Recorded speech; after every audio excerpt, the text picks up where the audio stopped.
Cari telespettatori, ben ritornati. Siamo naturalmente in diretta, correggiamo non tanto un sindaco, un paese, un uomo, ma 3 sindaci e poi anche una donna. Infatti vi presento subito la nostra, ormai la conoscete perché è diventata famosa per delle cose anche per fortuna pregevoli e di aderenza a quello che è la problematica del territorio, dei cittadini, e quindi subito conosciamo Anna Lazzarini, rivediamo Anna Lazzarin, sindaco di Veggiano, in provincia di Padova. Grazie di essere qui con noi, signor sindaco. E gli altri 2 protagonisti del nostro appuntamento: Giuseppe Costa, sindaco di Limena, sempre in provincia di Padova, ben arrivato anche a lei, e Egidio Cecconello, sindaco di Pozzoleoni, provincia di Vicenza. Grazie anche a lei. Buongiorno. Allora, abbiamo questo consesso di sindaci, ne doveva arrivare anche un altro, ma questa volta non ce l'ha fatta.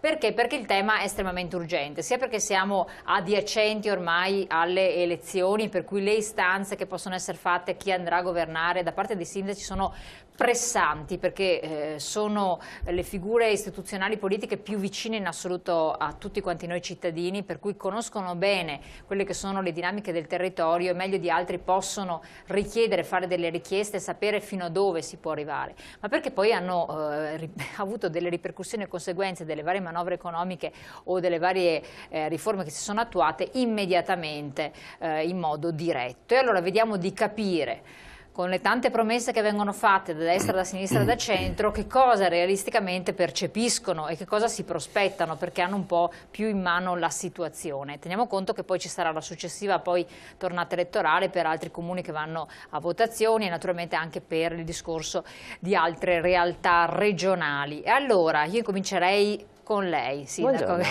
che ha più volte manifestato anche un certo tipo di delusione, ecco, diciamo di delusione. Qual è la situazione che state vivendo in questo momento? Beh, delusione perché ancora una volta, anche dopo questo governo di tecnici, ci ritroviamo ad essere noi sindaci non protagonisti della politica come in realtà dovrebbe essere, perché noi siamo i diretti interlocutori dei cittadini, ma ci troviamo ad essere vittima di delle scelte politiche e economiche veramente, passatemi la parola, scellerate. Cos'è successo negli ultimi anni? Si è sempre guardato ai conti dello Stato, a far quadrare i bilanci, diciamo, dello Stato, sempre a discapito dei piccoli. In questo caso i piccoli sono i comuni, e non sto parlando solo dei piccoli comuni, i comuni in generale, ce ne sono più di 8.000 in Italia, dove si è ben pensato, per risanare i bilanci statali, di partire a fare i tagli dal basso e non dall'alto, come invece in genere dovrebbe essere semplice, esattamente il contrario. No, è più semplice per tutelare un certo modus operandi di fare politica e amministrazione pubblica romana, però è terribile perché noi che eroghiamo servizi diretti ai cittadini ci troviamo continuamente a dover tagliare, a non riuscire a dare risposte. In questi giorni quasi tutti i sindaci, me compresa, sono alle prese con le prime bozze dei bilanci preventivi che dovremo approvare entro il 30 giugno del 2013, e le difficoltà sono veramente allucinanti. Quasi tutti ci troviamo a tagliare, chi più chi meno, e chi non taglierà, per fortuna, dovrà comunque aspettare questa nuova formula del fondo di solidarietà, una cifra per ora che nessuno conosce, che sarà sicuramente comunicata dopo le elezioni. Quindi stiamo andando avanti nelle nostre amministrazioni a spanne e non con una programmazione seria, dove invece dovremo fare, per quello che ci siamo presi come impegno nei riguardi dei nostri cittadini, ma proprio per Costituzione, perché la legge ci impone questo. Invece siamo veramente in un periodo di stallo terribile. Ecco, ci sono tante questioni che balzano agli occhi, che andranno analizzate, che state analizzando, e poi dovete proporre anche a quelli che sono i candidati che raggiungeranno le posizioni di interesse per la decisione di quella che sarà la politica del nostro Paese. Ai primi posti che cosa c'è? Io ho messo un po' il titolo poche cose, ma che siano almeno quelle, voi dite, che siano chiare, che diano un percorso di fattibilità al vostro lavoro. Beh, io penso per esempio al patto di stabilità. Ecco, questa è una delle prime cose che voi avete puntato e che però non viene menzionato nei programmi, negli slogan elettorali. Manca completamente infatti dal dibattito, però così come è strutturato attualmente è una follia, un'autentica follia. E non solo, anche su richiesta incessante da parte dell'ANCI lo si è allentato per i comuni sopra i 5.000 abitanti, ma dal 1° gennaio del 2013 riguarda tutti. Secondo il mio punto di vista, per esempio, dovrebbe essere tolto dal patto di stabilità la possibilità degli investimenti in opere strutturali. Voi parlavate delle scuole, per esempio? Sì, per esempio le scuole, ma non solo le scuole, perché io credo che anche qui andrebbe fatta una suddivisione innanzitutto tra comuni virtuosi o no, ma credo che perlomeno qui da noi lo siamo la maggior parte, permetterci di spendere dei soldi in piccole opere soprattutto, permetterebbe di dare la possibilità alle nostre imprese, piccole e medie che siano, di poter lavorare. E poi assistiamo anche a un ulteriore paradosso: noi avremmo l'obbligo di pagare le imprese che lavorano per noi entro 60 giorni e dall'altra parte abbiamo il patto di stabilità che ci impedisce di farlo. Cioè veramente siamo... No, ma infatti mi spieghi una cosa, più che altro spieghi ai nostri telespettatori. Sì. Qualora l'IMU non venisse tolta né restituita a prescindere eccetera, quindi resta in carico ai cittadini, dovrebbe andare ai sindaci. Beh, innanzitutto c'è da dire che l'attuale IMU, così come è impostata, è imposta municipale unificata, non va a tutti i comuni, questo credo che, che vada detto, ma circa il 50%, non dicevano che doveva andare... circa il 50% attualmente va allo Stato.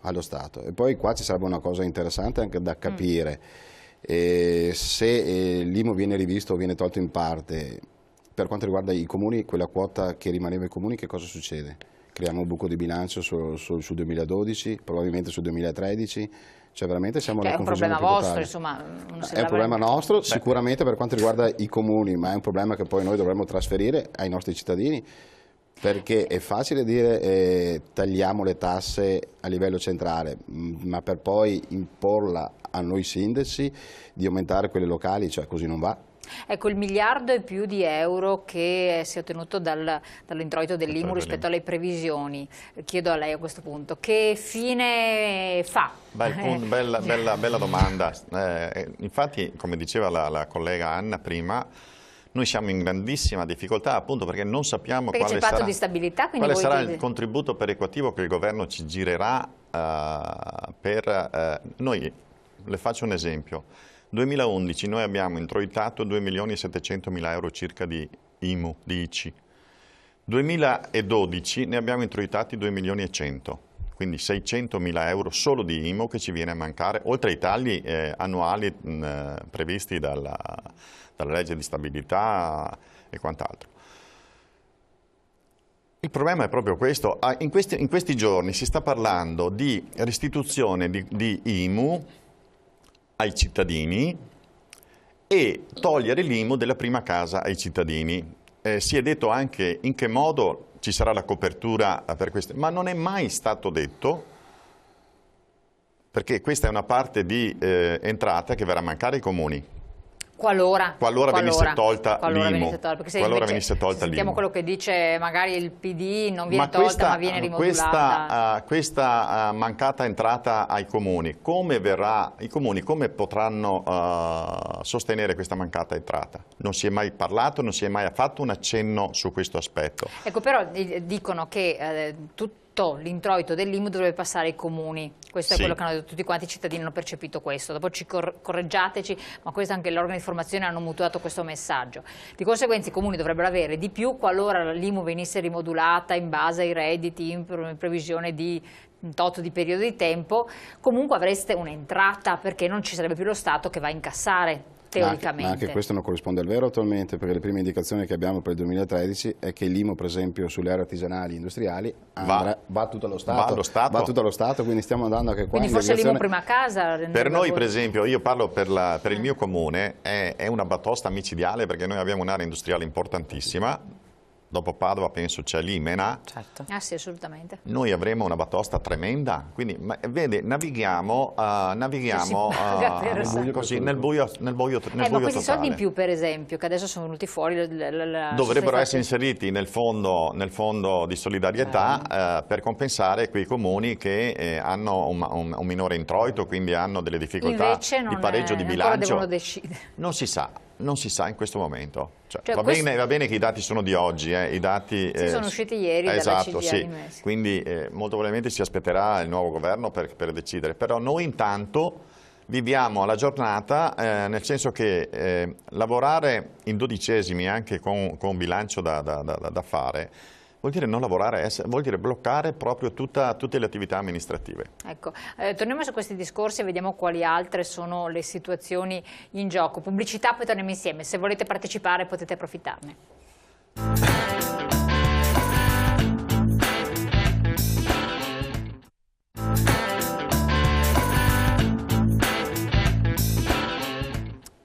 Eccoci qua, siamo con voi, c'è una telefonata in linea, pronto? Pronto, buongiorno a lei e ai suoi ospiti. Buongiorno, da dove chiama? Da Zero Branco, Piero da Zero.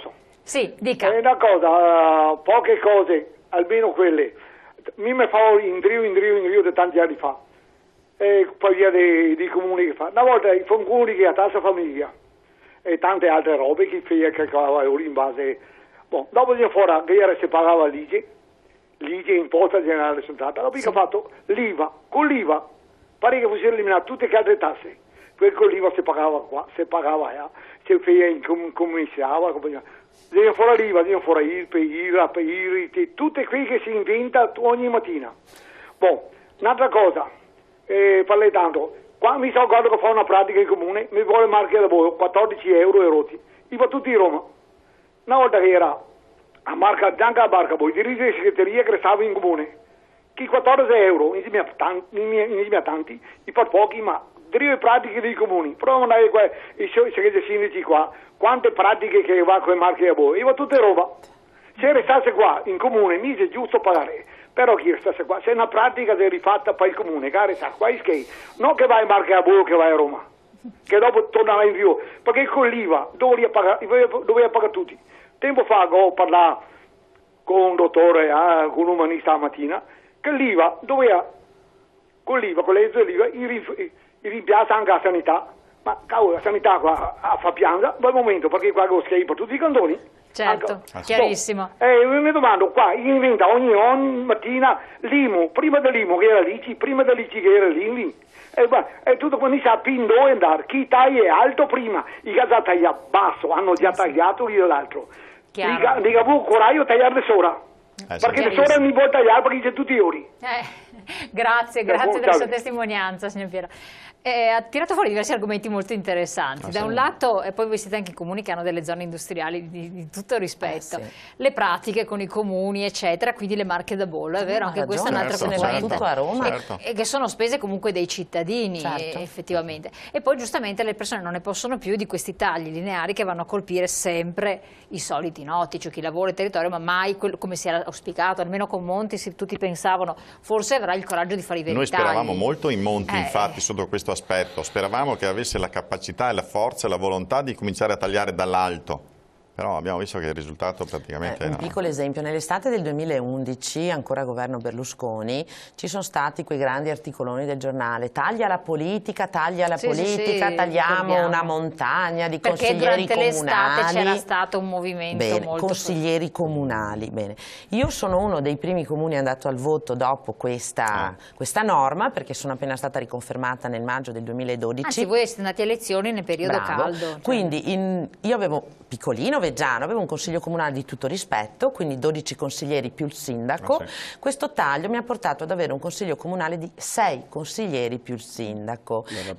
La beffa è che questo risparmio fa restare nelle casse del comune di Veggiano 4.000 euro all'anno su un bilancio di 4 milioni di euro. Quindi è proprio una beffa mostruosa. Per carità, se tagliamo i consiglieri di Padova, delle grandi città, è un'altra cosa. Però si è voluto far passare come grande taglio alla politica queste, diciamo, scelte minimali che in realtà hanno tolto grande democrazia, perché un consiglio comunale di 6 teste non è un consiglio comunale di 12. Nei paesi piccoli c'è bisogno di molte teste che lavorino, che pensino. No, ma infatti adesso chiedo anche a lei un discorso degli accorpamenti dei piccoli comuni che vogliono attuare. Prima c'è un'altra telefonata, se non sbaglio, il signor Giuseppe, mi dicono dalla regia. Pronto? Pronto, buongiorno. Buongiorno, da dove chiama? Provincia Rovigo. Prego, dica tutto. Volevo chiedere ai signori, mi sentivi molto preoccupati perché avevano paura che i comuni sarebbero rimasti a secco. Davvero hanno tutta questa sensibilità verso queste sterminate platee di parassiti e faccazzisti. Veramente, se fosse per me potrebbero morire anche di fame. Ma chi dice i politici? Ecco. Questo è un po' uno sfogo di un telespettatore. No, comunque un po' per ribadire il parterre, perché magari abbiamo 3 sindaci che rappresentano 3 piccoli comuni del territorio regionale, quindi rappresentanza con l'ANCI di tutti i comuni regionali, per cui rappresenta la categoria dei sindaci, e stiamo affrontando il problema relativamente a queste realtà che sono quelle che vivono i cittadini, per cui si parla di servizi che dovrebbero dare i comuni, che possono avere difficoltà a erogare qualora ci fossero ancora tagli indiscriminati, senza partire dalle alte sfere che per il momento non sono state ancora toccate, semmai lo saranno, perché ecco, poi brava. abbiamo capito. Nicole, ma qualora si attuasse una politica di accorpamento, ipotizziamo che vada al governo quella forza politica che propugna comunque l'abolizione delle province, che poi magari riescono a farle, eccetera, con una maggioranza significativa, e fanno l'accorpamento dei piccoli comuni in realtà, eccetera. Sì, come allora, la vedete? Nel mio caso, allora, tra sindaci i pareri sono un po' discordanti, dipende anche dalla storia personale, dal campanilismo e da altre cose. Nel mio caso io sono favorevole. Ho fatto di recente una unione di piccoli comuni, Veggiano, Saccolongo e Rovolon, con altre 2 colleghe, un'unione di 3 sindache donna, proprio per soddisfare i dettami della Spending Review.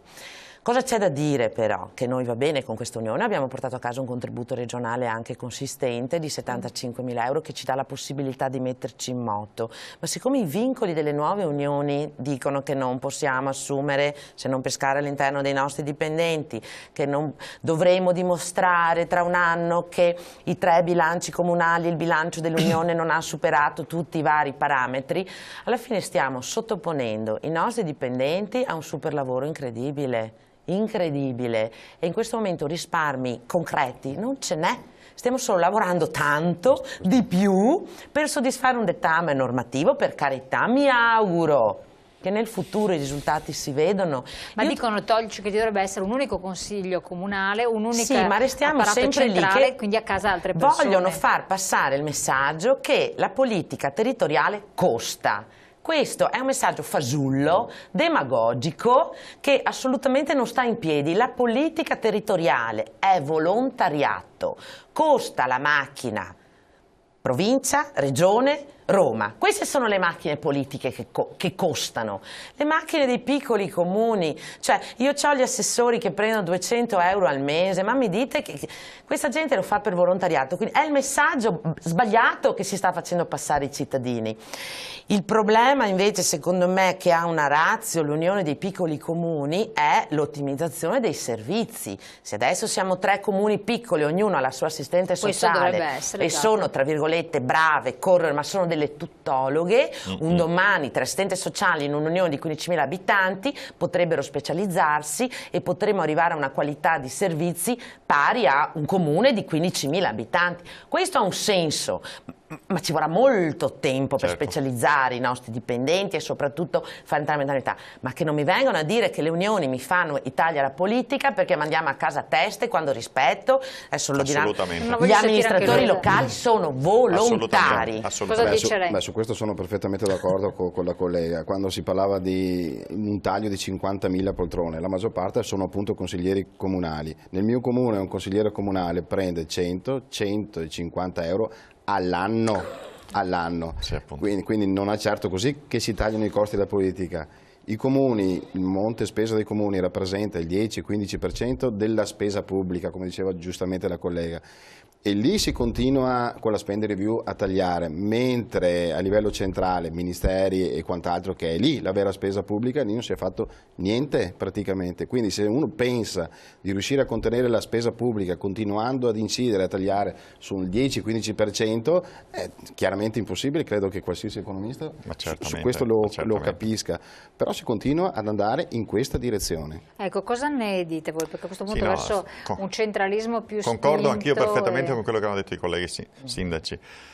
Anche perché si rischia, oltre al fatto di non raggiungere l'obiettivo che è quello di risparmiare, ne abbiamo dimostrazione proprio visiva di chi l'ha già fatta questa operazione e che vorrebbe ritornare perché c'è l'attrattiva dei contributi particolari che vengono dati a questo tipo di riunioni, ma sono contributi una tantum, non è che siano continuativi e sono rivolti specificatamente, per esempio, l'unione della Polizia Municipale. Io non farò mai l'unione della Polizia Municipale finché mi danno la possibilità di farlo, perché poi mi potrebbero anche obbligare a farlo.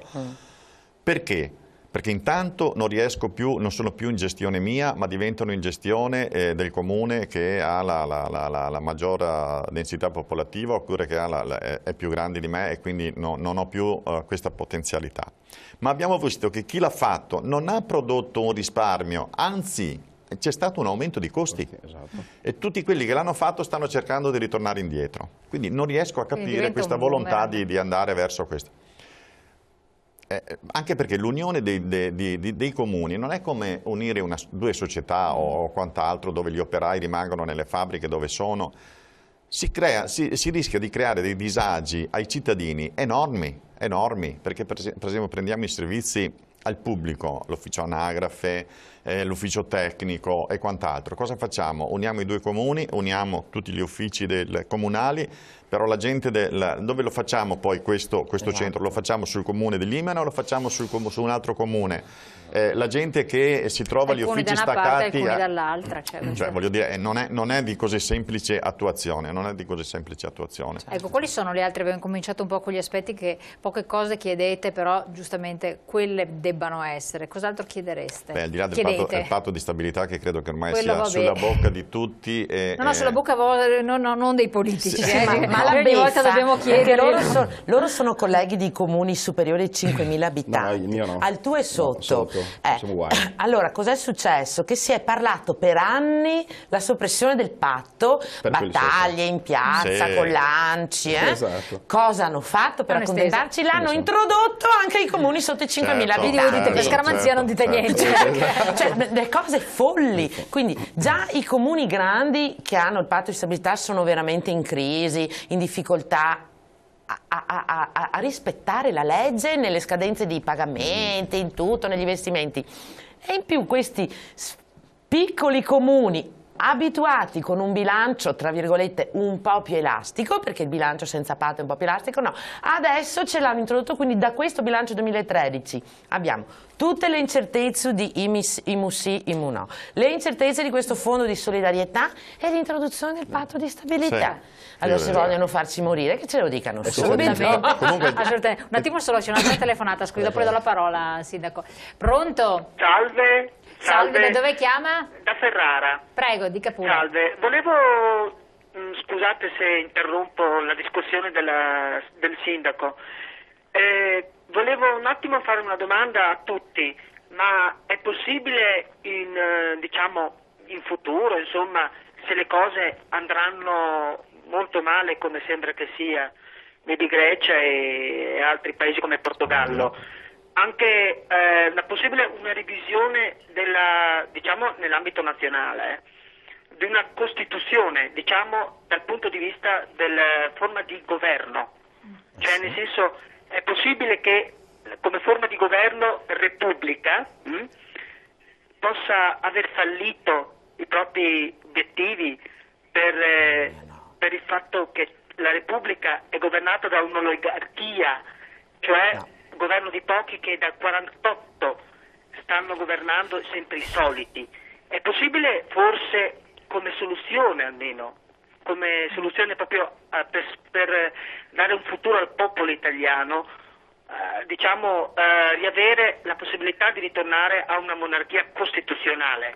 Sentiamo subito. Con la Casa Reale che è ancora viva, la Casa Reale italiana. Sì, chiarissimo. Grazie del suo intervento. Perché i sindaci non pensano, sarebbe bello che i sindaci possano porre questa domanda, perché stiamo facendo presupposti sull'economia, la banca europea, sull'Europa, ma il nocciolo è la monarchia, che bisogna forse riaverla, la monarchia costituzionale che unisce il popolo. Grazie del suo intervento. Credo che questa sia una cosa che nessuno di noi si auspica, però credo che sia vero il fatto che si debba modificare eventualmente lo statuto per dare più poteri a chi amministra, al Presidente del Consiglio o quant'altro, perché credo che ci siano delle limitazioni non da poco. Però al di là di questo, se questo dovesse avvenire, quindi una revisione costituzionale. Esattamente, credo che sia necessario anche che non ci possano essere parlamentari a vita. Cioè devono avere 2 mandati, massimo 3 mandati e poi alla decisione della gente se hanno lavorato bene, bene, se hanno lavorato male, a casa. Questo è fuori discussione. Beh, su questo credo che se c'è una cosa che funzioni in Italia sono proprio i comuni, no? E anche lì è previsto il massimo il doppio mandato, non vedo perché valga per i comuni e non valga a livello nazionale. Ma secondo me è una questione molto pratica, perché parlando con politici di un certo livello ne hanno fatto del rivestire certi ruoli la loro professione. Per cui questo è sbagliato, il loro posto di lavoro. Noi credo che tutti e tre siamo il motivo per cui non vogliono alzarsi da quella sedia, è proprio questo. Certo, perché restano senza lavoro, disoccupatissimi, a meno che non si creino nel frattempo delle società di comodo di cui diventare amministratori e quant'altro, è quello che stiamo vedendo che comunque è lo scandalo del nostro paese. Ritornando al discorso di prima, cioè di quello che noi auspichiamo, intanto io mi auguro che il nuovo governo provveda immediatamente a tagliare quello che è il finanziamento ai partiti. Credo che questa sia una cosa indispensabile che tutti i cittadini si chiedono, perché non è pensabile oggi che spariscono milioni di euro da un partito e quel partito non si renda conto che ma quanti milioni di euro girano intorno a quel partito? Dove li avevano e come? Perché se a casa mia mi manca 1.000 euro, me ne accorgo subito, non è possibile, non è possibile. E io credo che tutti questi milioni di euro sì servirebbero allora a mettere in moto un meccanismo che possa far ripartire questa benedetta Italia. Ecco che allora non servirebbe più a tagliare dal basso, ma perfettamente d'accordo. A livelli diversi. Dimezzamento dei nostri parlamentari. Noi in questi ultimi anni non abbiamo, io parlo di noi come Regione Veneto, non abbiamo mai avuto tanti amministratori, tanti parlamentari come in quest'ultimo periodo, ma sul nostro territorio non li abbiamo mai visti. Questi non sono mai stati in mezzo alla gente. Questo è una cosa di una gravità enorme. Infatti, ritorniamo su questo aspetto, dopo vi do anche la parola, andiamo in pubblicità un attimo e eventualmente poi le ultime telefonate le facciamo passare dopo, tra pochissimo.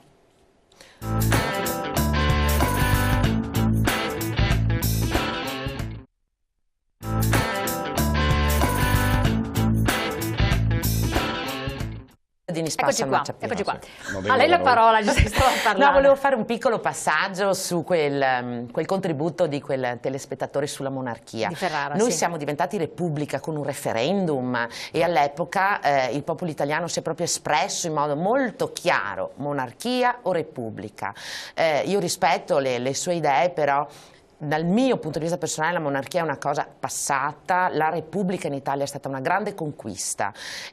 Cosa c'è da dire? La Costituzione potrebbe essere migliorata, questo sì.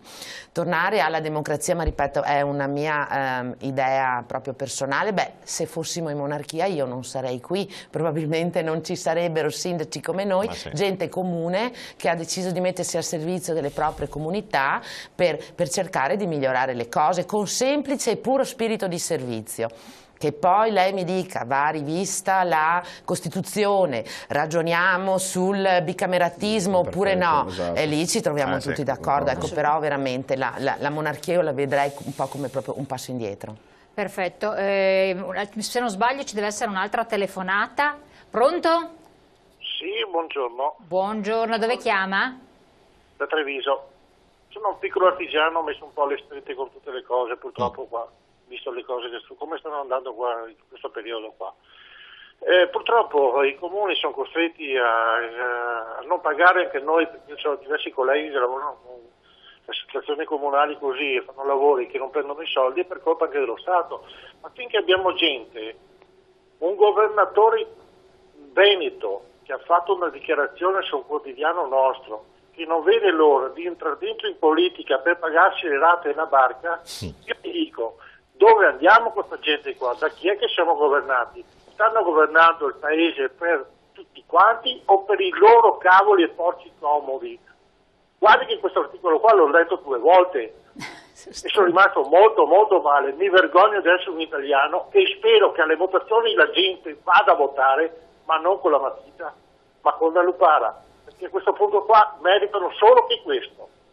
Mi dispiace fare certe affermazioni, ma certe affermazioni di certi nostri governanti politici veneti, a cominciare dal nostro piccolo Veneto, sono cose vergognose. Chiarissimo, grazie dell'intervento. È caduta anche la linea, prego.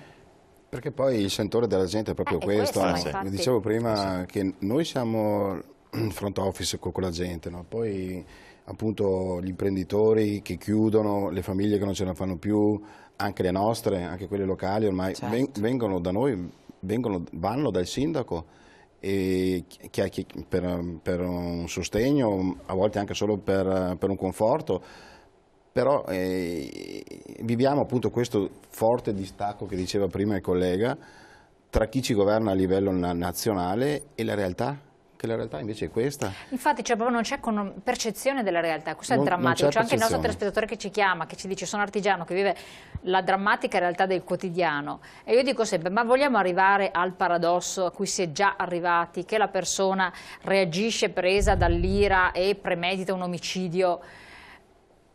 Siamo arrivati all'aberrazione, ma quanto stanno tirando la gente? Giustamente andiamo con la lupara a votare, ma li porti verso questo, perché il cittadino che lavora, che sacrifica tutto, è esasperato, e questi hanno un lavoro, perché poi stiamo parlando di tutta la massa di giovani che si renderà conto che prospettive non che ne è. Non hanno pane da mettere sotto i denti. Sì. Prego, Sindaco, è vero, questo è verissimo.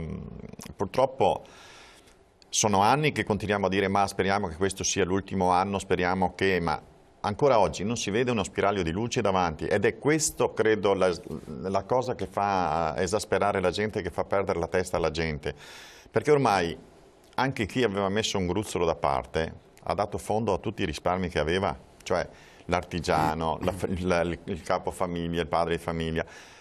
Il padre di famiglia che ha 50 anni e che si trova fuori oggi dal mondo del lavoro, non rientra più nel mondo del lavoro. Cosa fa questo padre di famiglia? Viene a bussare alla porta nostra, noi siamo impotenti di fronte a questo tipo di richieste. Voi queste problematiche le avete portate ma certamente, livello... ma continuamente. Che risposte non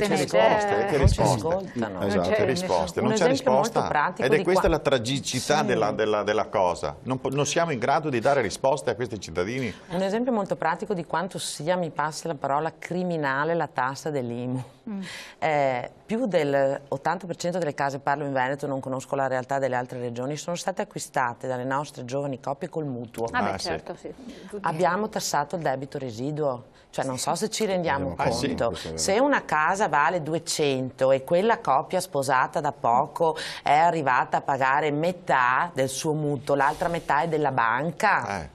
Certo, e noi abbiamo tassato anche il debito residuo, cioè è da criminali, abbiamo tassato i debiti, ragazzi. Queste sono cose allucinanti che mettono in ginocchio le famiglie, ma se noi sindaci parliamo non ci ascolta nessuno. Ma ci rendiamo conto che 3 anni fa c'è stata una manifestazione di sindaci a Roma a cui ho partecipato, ci hanno fatto contornare dalla polizia, dai celerini, come fossimo degli ultras, cioè siamo visti così noi sindaci, peggio del popolo. Vero. Questo fa riflettere. Questo fa riflettere, però siamo in difficoltà noi tanto quanto la nostra gente. Ecco, tra le altre istanze, quali altre c'erano? Quali altri punti per voi sono fondamentali? Il taglio dei parlamentari, questo è fuori discussione. Quindi quello dei parlamentari. È il discorso dei mandati, cioè un parlamentare, come dicevo prima... Ecco, questo è un altro aspetto che interessa anche molti cittadini. Un attimo solo, c'è un'altra telefonata, se non sbaglio il signor Roberto. Pronto? Sì, pronto, carissimi, buongiorno, saluti agli ospiti. Senta, ma il problema è sempre il solito. Io telefono da Padova. Pochi mesi fa sul Mattino di Padova c'era il titolino in taglio basso, 680 euro di premio per gli obiettivi dei funzionari del comune. Però hanno detto, ma sono pochi soldi, 680.000 di premio, perché sono 33, 34, alla fine sono 1.500 euro al mese, 15.000 euro all'anno di regalo a delle persone che già prendono 10, 15.000 euro netti al mese. Ma allora poi guardiamo il segretario comunale, prendiamo, magari il sindaco prende poco, però dentro i consigli d'amministrazione municipalizzate, dove non perché voglio dire, poi c'è il nostro ciarlatano nazionale che ci racconta queste robe, c'è l'assessore, il consigliere che prende niente ma è avvocato e tramite lo specchietto, l'aggancio comunale lavora con la sua azienda. Poi di solito chi è agganciato nel privato partita IVA fa consulenze per gli ambienti in un contesto politico, viene saldato non dopo 2 anni, dopo 2 giorni. Cioè il problema è questo. Qua parlano destra e sinistra, solo nei peggiori stati di destra totalitari, tirannici, gli statali prendono sempre di più e il popolo si suicida. Ricordo che quello che si è accoppato o che è andato a far del male a quello della banca, che chiaramente siamo a livello psichiatrico, quello gli era andato addosso Equitalia, quello c'è il commercialista che gli dice non sei congruo, voi lo sapete del tizio che dice noi vogliamo vedere i politici se sono congrui, vogliamo vedere le loro case, i loro amici, abbiamo persone, famiglie che in 3-4 lavorano tutti in ospedale, tutti in comune, uno è insegnante, l'altro è infermiere, cioè tutti non hanno nessun rischio di impresa, cioè qui c'è la crisi e c'è mezza Italia che vive da una babba, perché uno che si prende anche 3.000 euro al mese, ma li prende tutti i mesi fissi e prende la 13ª e ha le banche che gli fanno credito, quello è un ricco, però nessuno, vi porto l'esempio, un ragazzo che guida il treno a 2.700 euro, al ristorante gli abbiamo detto per 1,5 milioni lasci il lavoro, no che non lo lascio, perché sei sicuro, 1,5 milioni me lo mangio, non voglio rischiare, voglio dormire, voglio fare 5-6 ore al giorno e quando ho mal di pancia sto a casa. Chiarissimo, lei è stato, signor Roberto, purtroppo siamo in termine per poterle rispondere, devo interrompere la sua telefonata, comunque è stato chiarissimo il messaggio. Vuole rispondere lei, signor Sindaco? No, allora, un piccolo particolare, lei forse non sa che già 4 anni fa è stata tagliata ai sindaci tutte le possibilità di doppia indennità, anche se facciamo parte di consigli di amministrazione, di assemblee, ATO, ETRA, tutte le nostre società, lo facciamo a costo zero e questo che le sto dicendo è tutto documentato. Esistono i doppi stipendi a Roma, esistono le doppie indennità a Roma, il territorio è già stato tagliato tutto. Posso essere concorde con lei invece che la macchina amministrativa dei dipendenti pubblici va assolutamente rivista. Nel mio caso io non posso parlare male dei miei dipendenti, sono 15 e lavorano tutti bene. Parlo di un comune come Padova, c'è stata la cosa eclatante dei dirigenti. Nei comuni grandi è lì va rivisto, ma parliamo di un comune come Padova che mi risulta che abbia 1.300 dipendenti, cioè è tutto un altro pianeta rispetto ai comuni piccoli. Se c'è una cosa che però io devo dire, da quando faccio il sindaco io vengo dal privato, perché io sono una farmacista, quindi avevo il mio lavoretto che ho ancora, perché col sindaco non potrei mantenermi. I dipendenti pubblici secondo me lavorano poco, ecco, le 36 ore lavorative sono veramente poche per gli stipendi che prendono, però qua bisognerebbe fare rivoluzioni copernicane. Esatto, a lei la parola, siamo in chiusura. Questo è un argomento purtroppo detto e ridetto. E i segretari comunali comunque sappiamo che prendono tanto, ne se ne fa anche segretario comunale, però anche i segretari comunali non è più come in passato, i segretari comunali lavorano in 2-3 comuni, quindi il costo del segretario personale viene ripartito. Però sono cifre altissime. Però sono sempre cifre altissime perché in questo momento inaccettabile. Si aggira intorno ai 100.000 euro più o meno. Insomma, se non ma c'è proprio una netta scissione della classica guerra tra i poveri, che però di fatto succede questo: dipendente pubblico da una parte e il cittadino che ha la grossaglia dall'altra. Non posso che raccontare la realtà dei nostri comuni, dei nostri piccoli comuni, e concordo sul fatto, io ne ho 10 di dipendenti, si figuri. E credo che siano tutti super impegnati, che diano il massimo, siamo sotto organico. Per quanto mi riguarda, ma credo anche per i colleghi, io non ho smesso di fare il mio lavoro attualmente che faccio il sindaco. Credo che sia anche giusto, certo, perché altrimenti uno diventa di professione sindaco e non sarebbe più alla il sottoscritto prende 950 euro al mese lordi per fare l'attività di sindaco. Quindi vuol dire un Le dico sinceramente, a volte lo stipendio che noi prendiamo non ci basta neanche per pagare i costi che abbiamo, per fare perché le missioni, i viaggi che andiamo non ci vengono mica rimborsati. Ma c'è una netta distinzione, perché poi chi ci chiama ci ha chiamato da realtà belle, grandi, corpose, e lì c'è una netta distinzione. Forse in una prossima puntata faremo anche un distinguo, magari sollecito l'ANCE a darci la possibilità di avere ospite qualche sindaco anche di confronto tra piccoli e grandi, perché giustamente ci sono delle delle differenze notevoli. Bisogna considerare però che i piccoli comuni rappresentano il 70% dei comuni d'Italia. Assolutamente. No, quello assolutamente. Allora, io vi ringrazio, vi aggiorneremo naturalmente su quel che succederà, se poi le istanze saranno accolte o meno, insomma, quali saranno i successivi passi da parte dei comuni del Veneto. Ringrazio i sindaci di essere stati qui presenti, a voi come sempre di aver partecipato. Sono importanti anche le vostre opinioni, perché poi riescono a far percepire qual è la vera realtà che stiamo vivendo del nostro paese, e naturalmente appuntamento come sempre a domani. Grazie. Arrivederci, grazie.